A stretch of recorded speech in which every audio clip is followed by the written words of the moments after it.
Good morning and welcome to the 445 Productive Through Joy show with your host and your boy, Dr. Michael Datcher. The show airs each weekday morning, hella early AF at 4:45 a.m. here on YouTube's Michael Datcher channel, and then 4:45 p.m. on Facebook Live. Guys, today we're talking about self-actualization, how one can self-actualize, which is a way of saying maximizing your potential and capacities, and how that self-actualization can benefit all you, of course, but also those who are in your spheres of influence.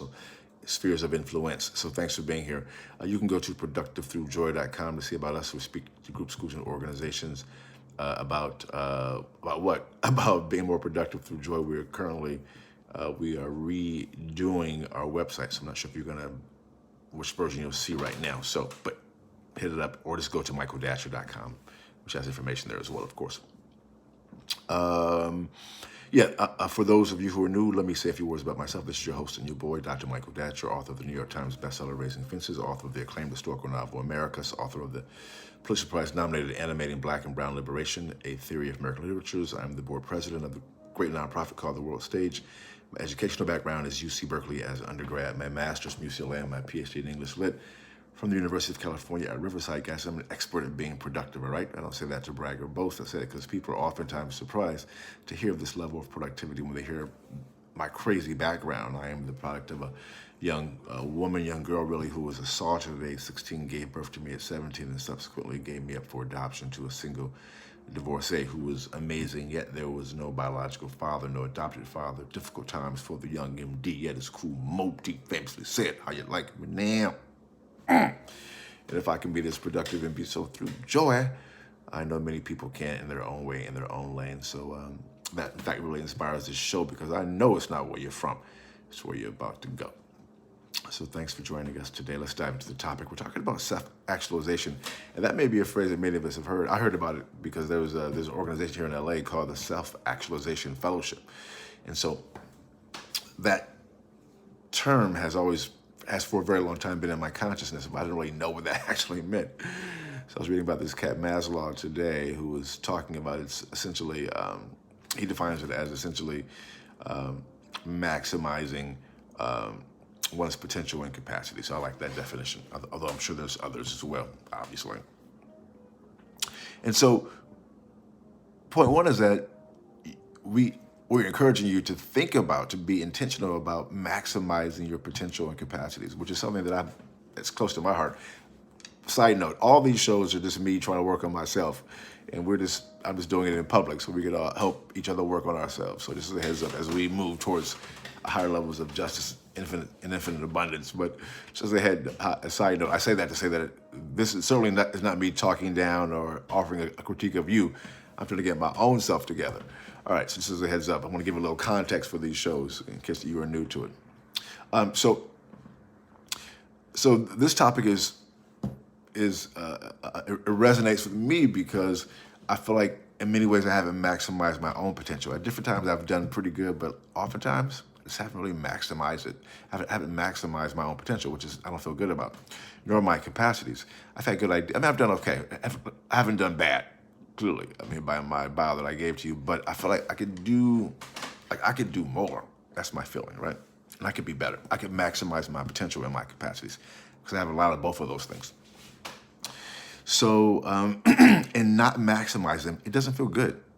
So point one is, that's just my own kind of internal self-real talking to myself. So point one is you want to engage in your own internal real talk. And kind of see where you're at. How are you doing in terms of maximizing your potential, maximizing your capacities? I feel like I haven't done what I can do in that realm, right? That's point one.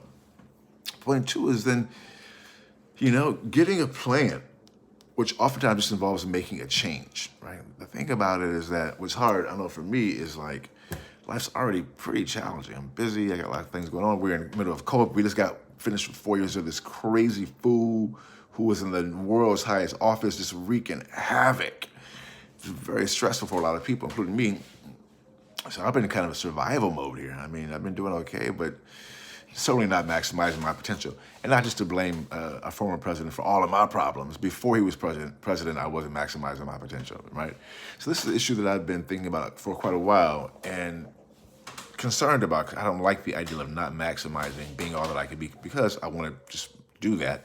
But also for my family, my friends, and my community, this is a time when we need all hands on deck. And if I can be the most self-actualized person I can be better be able to help my family, friends, ancestors, relations, community, etc. So point two is you want to think about what you need to change, right?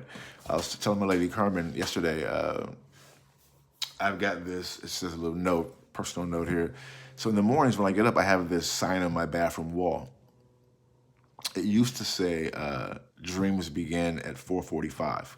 I went to this talk one day and I saw Walter Mosley, and this is years ago, he talked about how he would get up in the morning at 4 something and he would write for 3-4 hours and be done with his day. I thought that's the kind of lifestyle I want to have. So I began just to work on that. It's getting up at 4, I think it was 4:45, could have been 5, something really early in the morning, at least early for me. And for that first year, to be honest, I mean, it was a lot of just nodding off and not being really productive. But eventually my body acclimated and I was able to be up that early. So I found a bunch of those. So I placed those I framed that sign, dreams begin at 4:45, which is my way of basically saying, I need to get up here and work on my dreams, early in the morning. So I found, but as life goes, you face more challenges. It's more difficult. It's, you're going for it. So you're up against it. And I found a bunch of those old, those signs. And then it said, I found one that said, dreams begin at 4:30. And then when it said dreams begin at 4 o'clock. And then when it said, it just kind of kept on going down. Again, I don't recommend that you do what I'm doing at all, because sleep is pretty important. But what I am saying is that I, in my own life, began to just make, and those are not that small. They're big to me. That extra 20, 30 minutes, 15 minutes of sleep was a lot for me. It's only a half hour of sleep was a lot extra. But what I am saying doing is do something to change what you're doing. If it's not working, if it's working, keep it going. And you keep that pushing, no doubt. But if it's not working, change it, which goes right into point 3. As you can begin to make those changes, do those things that one needs to do, you may change it and that may not work. You may go revert back to what you were doing before and then change something else. And this is definitely a trial and error type process. I made lots of trials and made lots of errors. I know all about trial and error.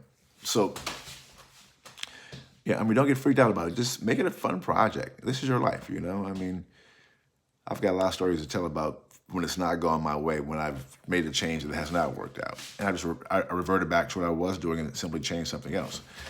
That's not atypical. So, but the end result, which is point 3, is that when you begin to identify those changes and make them, you are going to see an up level in your productivity. I guarantee that.